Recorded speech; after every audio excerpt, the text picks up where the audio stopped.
আপনার স্ত্রী কি করে আপনার কাছে থাকবে সেইটারই আজকে বশীকরণ নিয়ে এসেছি। আপনার স্ত্রী যদি আপনার সাথে থাকতে না চায়, কি আপনার সাথে সংসার না করতে চায়, তো কি করে তাকে বাধ্য করবেন যে আপনার সাথে থাকতে? আপনি হয়তো আপনার স্ত্রীকে ভালোবাসেন, আপনার স্ত্রী হয়তো আপনাকে ভালোবাসেন না। কি আপনি যেমনটা চাইছেন তেমনটা সে হয়ে উঠতে পারছেন না। তো এই সহজ তাবিজটি করে আপনি আপনার স্ত্রীকে আপনার কাছে রাখতে পারবেন। সে আপনাকে ভালোবাসলেও আপনার কাছে থাকবে, আর না বাসলেও আপনার কাছে থাকবে। এটা হচ্ছে বাধ্যতামূলক একটি তাবিজ। 100% লিখিত একটি আমল এটা।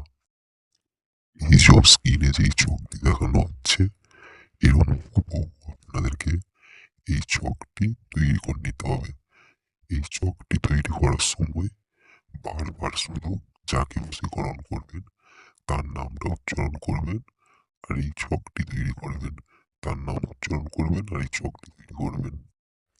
দিয়ে ছকটি হয়ে গেলে এই ছকটি ফোল্ড করবেন, করে একটি তাবিজ তৈরি করবেন। আর ওই তাবিজটি আপনি নিজের গলায় ঝুলিয়ে নেবেন। আপনার স্ত্রীকে দেওয়ার দরকার নেই, আপনি নিজের গলায় ঝুলিয়ে নেবেন।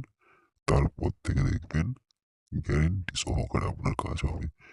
আপনি পাক পবিত্র অবস্থায় কাজটি করবেন, ইনশাল্লাহ কাজ করবে। আর আপনারা যদি যারা আছেন যে ঠিকঠাক কাজ করতে পারেন না, কি ঠিকঠাক আমলগুলো বুঝে উঠতে পারেন না, তো স্ক্রিনে দেওয়া হোয়াটসঅ্যাপ নাম্বারে আপনারা যোগাযোগ করতে পারেন।